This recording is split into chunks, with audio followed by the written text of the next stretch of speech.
تیز ہوں تو اس وقت ٹھہراؤ نہیں ہے، اور جب ٹھہراؤ نہیں ہے تو نیند نہیں آ سکتی ہے۔ یہاں کیسے نیند آ گئی حضرت کو؟ خوب غور کریں۔ میں اس کے جواب میں کہا کرتا ہوں ہمیشہ کہ بلا شک و شبہ اگر ہم ہوتے تو ہمیں نیند نہ آتی۔ کیوں؟ اس لیے کہ ہم اپنی اس جان کو اپنا سمجھتے ہیں، اس کے جانے کا خطرہ رہتا ہے کہ کہیں مجھے موت نہ آ جائے، یعنی میری جان مجھ سے چھن نہ جائے۔ اس خوف کی وجہ سے دل کے دھڑکن بھی تیز ہو جاتے ہیں، پریشان بھی رہتے ہیں، اور نیند نہیں آئے گی ظاہر ہے۔ لیکن علی وہ ہیں کہ جو اپنی جان کو انہوں نے کبھی اپنا نہیں سمجھا، اس جان کو حضرت احدیت کی امانت سمجھا، خدا کی امانت ہے، اس کا مالک وہ ہے، وہ چاہے رکھے چاہے لے جائے۔ ظاہر ہے جس کی امانت ہے اس کی مرضی ہے، وہ چاہے تو رکھے چاہے تو لے جائے۔ جس کا ایمان اس درجے پر ہو کہ وہ اس جان کا مالک ہے، چاہے رکھے چاہے لے جائے، اگر اس درجے پر ہو تو اسے کیا فرق پڑتا ہے؟ جان جاتی ہے تو جائے، رہتی ہے تو رہے، سکون اور اطمینان تک پہنچ جائے گا۔ اسی لیے حضرت مولا اور حضرت آپ کے فرزند حضرت ابا عبداللہ الحسین، دونوں ہستیوں کے لیے نفس مطمئنہ کا لفظ استعمال ہوا ہے۔ یہ نفس مطمئنہ ہے، ان کے نفس کو اطمینان ہے، یہ کبھی مضطرب نہیں ہوئے، اور اس اضطراب سے دور رہنے اور اطمینان تک پہنچنے کے لیے سب سے اہم چیز ایمان کی پختگی ہے۔ اور ظاہر ہے یہ تو وہ ایمان کے اس درجے پر ہیں کہ خود پیغمبر اکرم صلی اللہ علیہ وآلہ وسلم نے اللہم صلی علی محمد وآل محمد، ایک جنگ میں آپ کے لئے فرمایا برز الایمان کلہ، مومن نہیں، ایمان، خود ایمان، علی کا ایمان اتنا پختہ ہے کہ خود ایمان بن گئے ہیں۔ خود ایمان، جو خود ایمان ہو پھر اس کو اضطراب کیسے ہو سکتا ہے؟ اس کے لیے اضطراب نہیں ہو سکتا ہے۔ بنا برئین بہرحال حضرت کو جو نیند آئی وہ اسی اطمینان کا نتیجہ تھا۔ یہ ایک مسئلہ، ایک بیان ہے۔ دوسرے بیان اگر میں کہوں کہ جن کی عادت ہوتی ہے نا، مثلا عبادتیں عادت کے بنا پر ہوں تو وہ خلاف عادت کر نہیں سکتے ہیں کوئی کام، لیکن اگر ان کے کام عادت کے بنا پر نہ ہو، معرفت کے بنا پر ہو، تو پھر کام مختلف ہوتے ہیں۔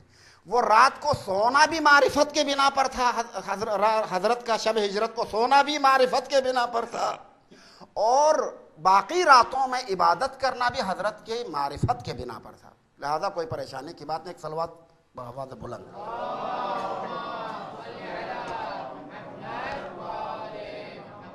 بات کہاں سے کہاں پہنچ گئی، ہم کہاں سے سٹارٹ کیا تھا وہ کہاں پہنچا دی۔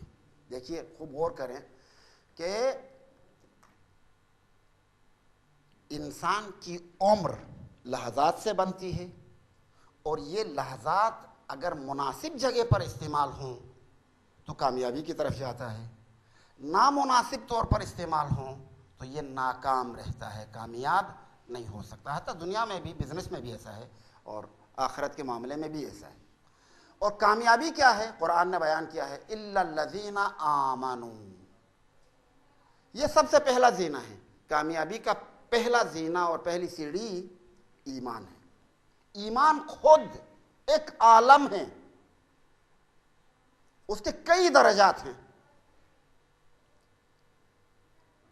ایک حدیث میں آیا ہے کہ مثلا ایمان کے 9 درجات ہیں، ان میں سے فلاں درجے پر فلاں صحابی فائز ہے، فلاں درجے پر فلاں صحابی فائز ہے، وہ روایت میں آیا ہے یہ چیزیں، کئی درجات ہیں اس کے۔ تو ایمان کی حقیقت یہ ہے کہ انسان اپنا پورا بھروسہ، پورا اطمینان اور پورا اعتقاد اور پورا یقین خدا کے پلڑے میں ڈال دے۔ سب کچھ یہ ہے، یہاں سے سٹارٹ ہوتا ہے ایمان۔ ایمان کا پہلا قدم ہی خداوند متعال کی معرفت حاصل کرنا، اور یہ سمجھنا کہ جو کچھ ہے کائنات میں وہ خدا ہے۔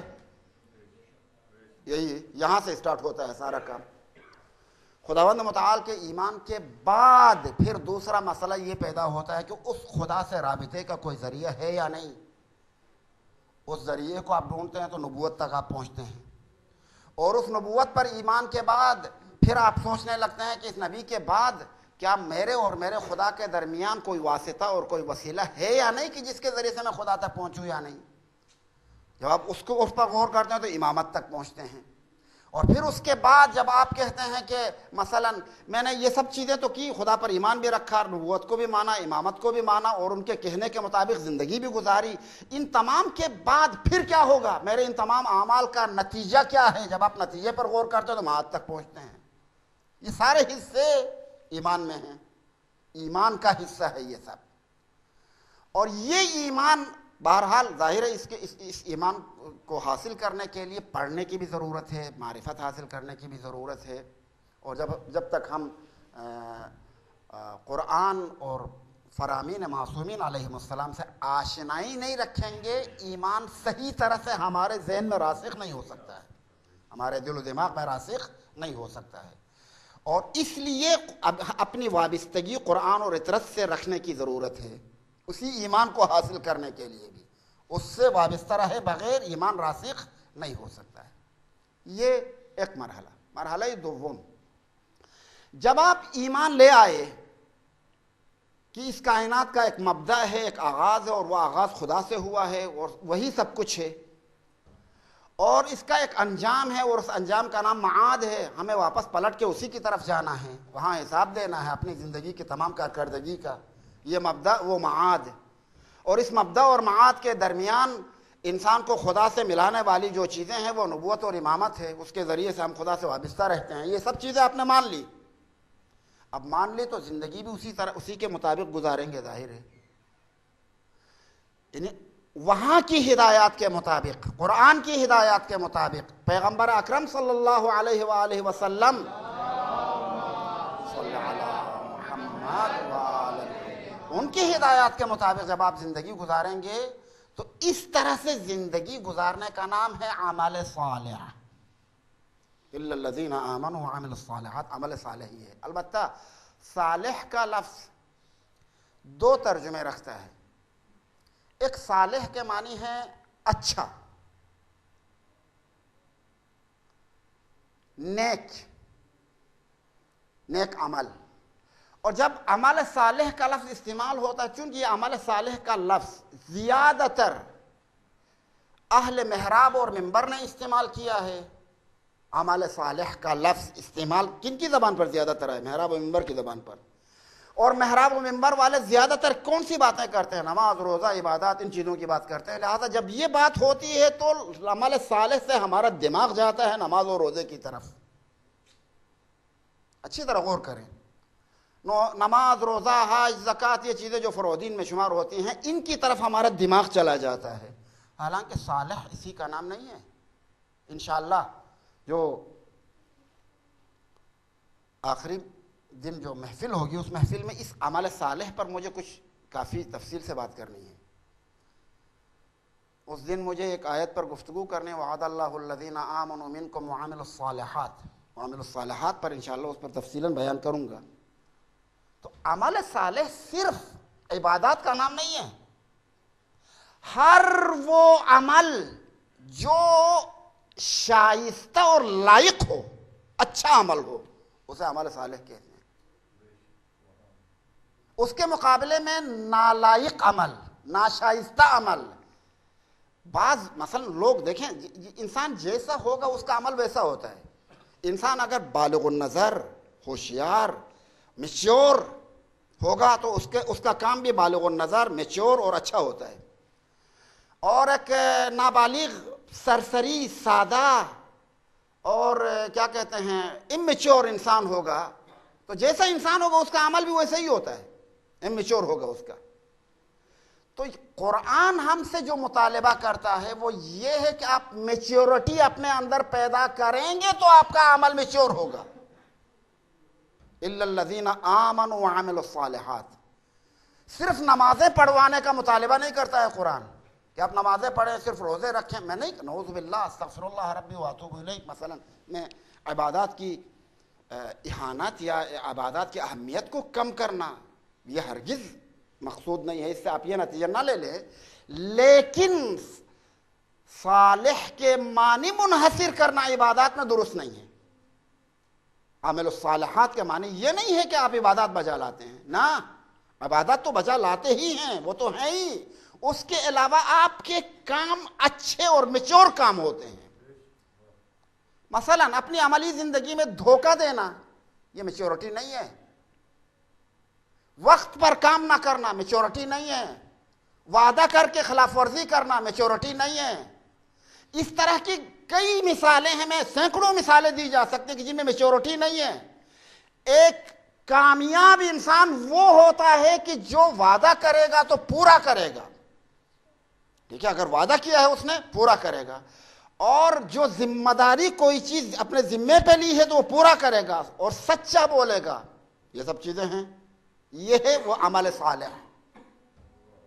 الا الذین آمنوا وعملوا الصالحات، یعنی انسان سب خسارے میں ہیں، مگر اس خسارے سے نکلتے ہیں وہ لوگ کہ جن کے کاموں کی بنیاد ایمان پر ہو، اور چونکہ ایمان پر بنیاد ہے ان کے کاموں کا، لہذا اس کے کاموں میں میچورٹی ہوگی، دھوکہ نہیں دے گا، جھوٹ نہیں بولے گا، فریب نہیں دے گا، بہروپیہ نہیں بنے گا، اندر کچھ باہر کچھ نہیں ہوگا، جو کچھ اندر ہے وہی ظاہر کرے گا، یہ ہے میچورٹی،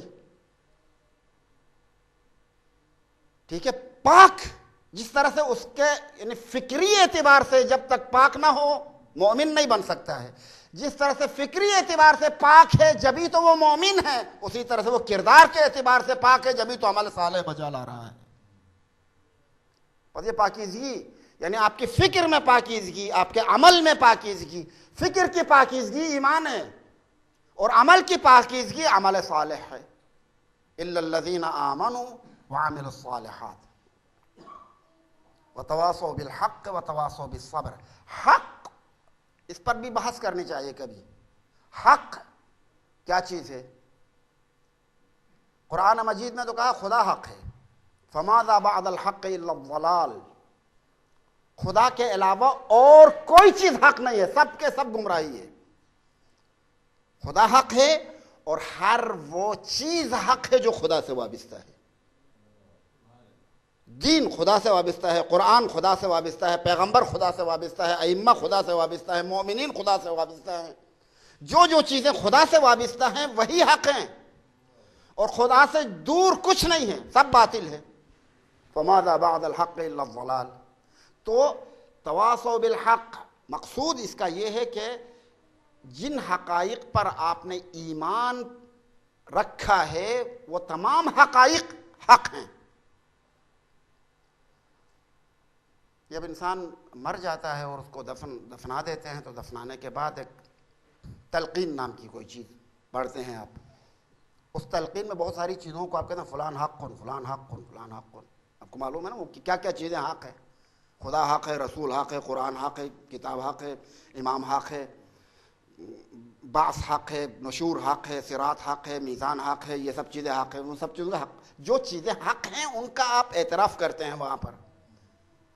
تو تواصوا بالحق، جو حق ہیں وہ حق دوسروں تک بھی پہنچائیں گے، کامیابی یہ ہے، صرف اپنے حد تک رکھنا نہیں، ان حق چیزوں کو آپ نے مانا، آپ نے اعتقاد رکھا اور اپنے حد تک رکھا، دوسروں تک نہیں پہنچایا تو یہ کافی نہیں ہے، بلکہ جو حق ہے اس کو آپ دوسروں تک پہنچائیں گے بھی۔ تواصی، ایک دوسرے کو نصیحت کرنا، ایک دوسرے کو تاکیداً کوئی میسج پہنچا دینا، یہ تواصی ہے، تواصی کہتے ہیں اس کو، ایک دوسرے کو پہنچا دینا۔ تو اگر کسی سوسائٹی میں افراد اس سوسائٹی کے ایسے ہوں کہ وہ مومن ہوں، نیکوکار ہوں، اور پھر اسی ایمان اور نیکوکاری کو ایک دوسرے تک پہنچائیں گے، تو اس کے نتیجے میں یہ پوری سوسائٹی مومن سوسائٹی بن جائے گی۔ خوب غور کریں، ایمان افرادی شکل میں اور ایمان سوسائٹی کی شکل میں، کبھی سوسائٹی مومن ہوتی ہے، اور جب مومن سوسائٹی وجود میں آتی ہے تو اس مومن سوسائٹی کے اندر بچوں کی تربیت نہایت آسان ہو جاتی ہے، نہایت آسان، چونکہ پوری سوسائٹی مومن ہے، انوائرمنٹ مومن ہے، لہذا اس انوائرمنٹ سے متاثر ہو کر بچے آسانی سے تربیت پاتے ہیں۔ لیکن اگر سوسائٹی مومن نہ ہو تو ایسی صورت میں بچوں کو صراط حق پہ اور صراط مستقیم پہ رکھنا بہت مشکل کام ہے، بہت مشکل کام ہے۔ اس لیے قرآن کہتا ہے کہ کامیاب اور فائدے میں وہ لوگ ہیں جو خود مومن اور نیکوکار ہونے کے علاوہ ایک مومن اور نیکوکار سوسائٹی کو ایجاد کرتے ہیں۔ ابھی کسی حد تک سمجھ میں آیا ہوگا سورہ والعصر، والعصر ان الانسان لفی خسر الا الذین آمنوا وعملوا الصالحات وتواصوا بالحق وتواصوا بالصبر۔ اگر ایسا ہو تو یہ کامیاب ہے۔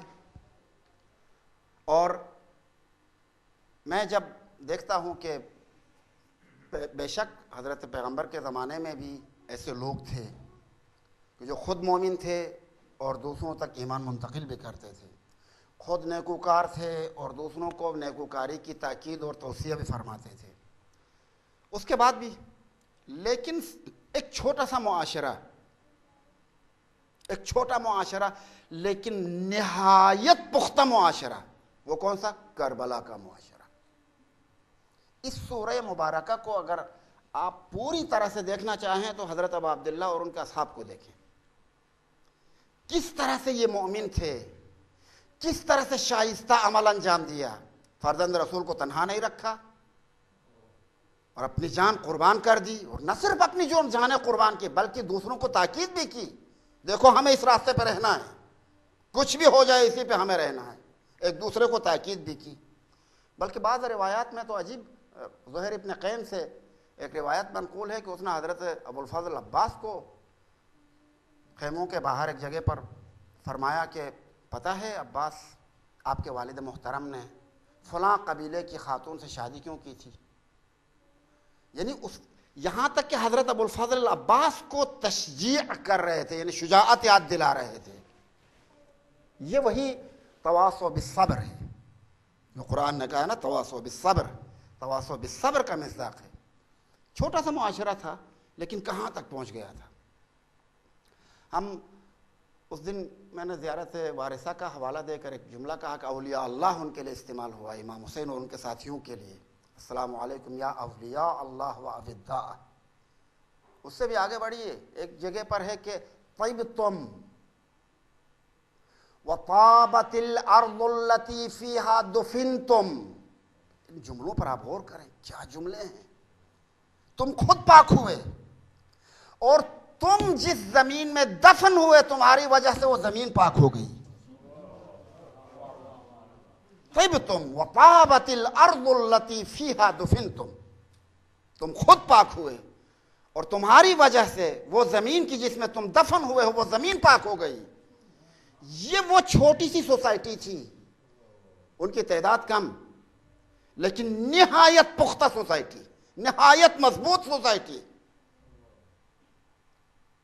ہمارے لیے، ہم سب کے لیے اسوہ یہ سوسائٹی ہونی چاہیے، کربلا کی سوسائٹی۔ اسوہ سمجھتے ہو؟ Role model.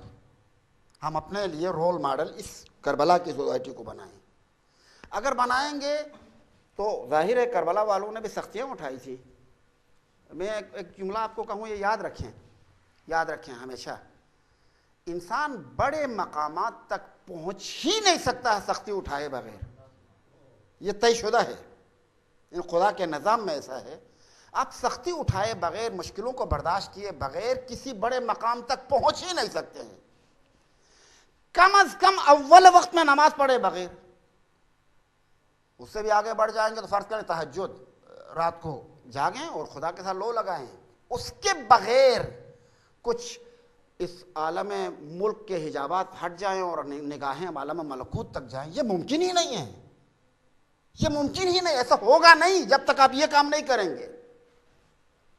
اگر آپ فرض کر لیں کہ ایک اسٹوڈنٹ ہیں اور پوزیشن ہولڈر بننا چاہتے ہیں تو آپ اپنے نصاب کو، جو آپ کے لیے نصاب بنا ہے، اس کو پوری طرح سے ازبر کرنے کے لیے ٹائم دیے بغیر، وقت دیے بغیر، محنت کیے بغیر، اس پر ایکسرسائز کیے بغیر ایسے بیٹھے آپ ایک پوزیشن ہولڈر بن جائیں، یہ نظام میں نہیں ہے، ممکن ہی نہیں ہے، یہ ہو ہی نہیں سکتا ہے، مگر یہ کہ کوئی کرپٹ معاشرہ ہو جہاں پیسہ دے کے سب کچھ رزلٹ کو چینج کیا جاتا ہے مثلا، یا تعلقات کے بنا، وہ بحث الگ ہے، یعنی وہ تو کرپشن ہے، کرپشن میں کی بات نہیں کر رہا ہوں، لیکن اگر ریئل طریقے سے آپ جانا چاہیں تو جس طرح سے مادی ترقی کے لیے محنت اور زحمتوں کو اٹھانے کی ضرورت ہے، اسی طرح معنوی ترقی کے لیے بھی محنتوں اور زحمتوں کو اٹھانے کی ضرورت ہے۔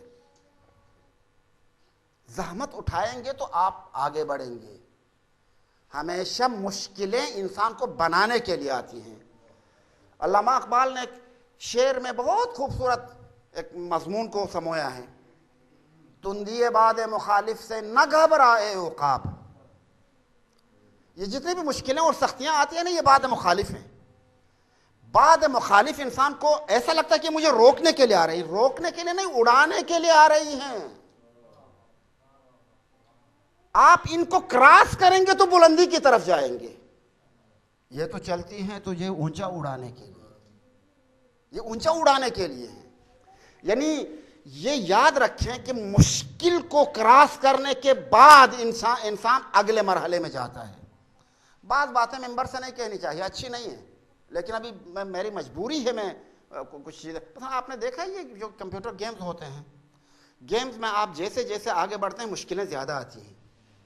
شروع میں آسان ہے، آگے بڑھ جائیں گے مشکل، اس کے بعد والے مشکل، اس کے بعد وہ مشکل، جیسے آگے بڑھیں گے اور زیادہ مشکل۔ یقین کریں مجھے ایسا لگتا ہے کہ انسان کے معنوی مقامات بھی ایسے ہی ہیں۔ ہمارے لیے نماز تہجد مستحب ہے،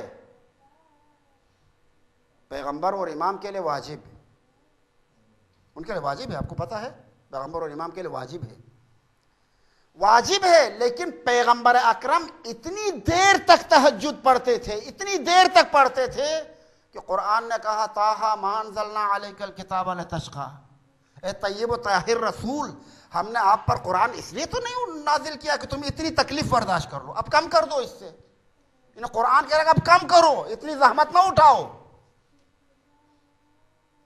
ایک روایت ہے، وہ کیا روایت ہے، حضرت بی بی فاطمہ زہرا صلوات اللہ وسلم علیہا کے حوالے سے، اس روایت میں ہے کہ حضرت ابھی بچپنا ہے لیکن پیغمبر اکرم کے ساتھ کھڑی ہوتی تھی عبادت کے لیے رات کو، اور اتنی دیر تک کھڑی رہتی تھی کہ آپ کے پاؤں سوج جاتے تھے، روایت میں ہے یہ، سوج جاتے تھے زیادہ دیر تک کھڑی رہنے کی وجہ سے، پھول جاتے تھے۔ یہ دیکھیں، یہ ہے جو انسان جتنا آگے بڑھے گا اسی حساب سے وہ اپنے خدا کے ساتھ اور زیادہ قریب ہوتا جائے گا، اور زیادہ باریکیوں سے گزرتا جائے گا۔ اور جو انسان بھی جتنا سادہ ہوگا، مثلا وہ اتنا لاپرواہ، یہاں بہت سارے لاپرواہ ہیں، مسلمان ہیں لیکن ان کی عملی زندگی کرسچن سے کوئی فرق نہیں ہے۔ میں یہاں کی بات نہیں کر رہا ہوں، بعض علاقوں کو میں دیکھا ہے، وہاں کی بات کر رہا ہوں۔ مسلمان ہے لیکن کرسچن ہے، کچھ فرق نہیں پڑتا ہے ان کے لیے، جو ان کی زندگی وہی زندگی ہے ان کی، نماز روزہ ہی کوئی خبر ہی نہیں ہے اس کی۔ وہ یہ انسان ہیں، یہ تو جانور ہیں، ان کو انسان نہیں کہنا، یہ جانور ہیں، یہ کوئی انسان ہے۔ انسان ذمہ دار مخلوق ہے، اپنے آپ کو ایک ذمہ دار مخلوق تصور کرتا ہے انسان ذمہ دار مخلوق ہے۔ اور ایک چیز اور بتا دوں، روایت میں ہے کہ شیعتنا فی درجتنا یوم القیامہ، ہمارے شیعہ قیامت میں وہیں پر ہوں گے جہاں ہم ہوں گے۔ اچھی طرح غور کریں، شیعتنا فی درجتنا یوم القیامہ، قیامت کے دن ہمارے شیعہ ہمارے درجے میں ہوں گے۔ آپ کو پتہ ہے یہ جو فلیٹس بنتے ہیں، ان فلیٹس میں جو منزلیں ہوتی ہیں، ہر منزل ایک درجہ ہے، پہلی منزل، دوسری منزل، تیسری منزل، چوتھی منزل، جتنے منزلیں ہیں وہ ایک درجہ ہے۔ یعنی جس منزل میں ہم ہوں گے، جس رتبے میں ہم ہوں گے، وہاں پر ہمارے شیعہ بھی ہمارے ساتھ ہوں گے۔ خوب توجہ کریں، آپ کیا سمجھتے ہیں یار اسلام کو، کیا سمجھتے ہیں؟ ایسا ہی اندھیرے میں چلنا ہے کہ جو آدمی یہاں چوری بھی کرے، ڈاکے بھی مارے، سب کچھ کام کرے اور ایمان بھی نہ رکھے، خدا کو بھی نہ، یعنی خدا کی معرفت بھی پیدا نہ کرے، مانتا تو ہے لیکن معرفت نہیں ہے، رسول کی بھی معرفت پیدا نہ کرے، لیکن قیامت کے دن چونکہ یہاں پر نعرہ حیدری یا علی کہہ دیا تھا، لہذا قیامت کے دن حضرت علی کے ساتھ ہوگا۔ Is it possible? کیا آپ یہ ممکن سمجھتے ہیں؟ بابا شیعہ ہوتا ہی وہ ہے جو اس دنیا میں علی کی طرح تھا، چونکہ یہاں علی کی طرح ہے، قیامت میں علی کے ساتھ ہوگا۔ کس چیز میں علی کی طرح؟ اچھی طرح غور کریں۔ انسان کے وجود کے اندر 3 چیزیں ہیں، ایک سوچ، ایک نفسانی خصوصیات، جیسے مثلا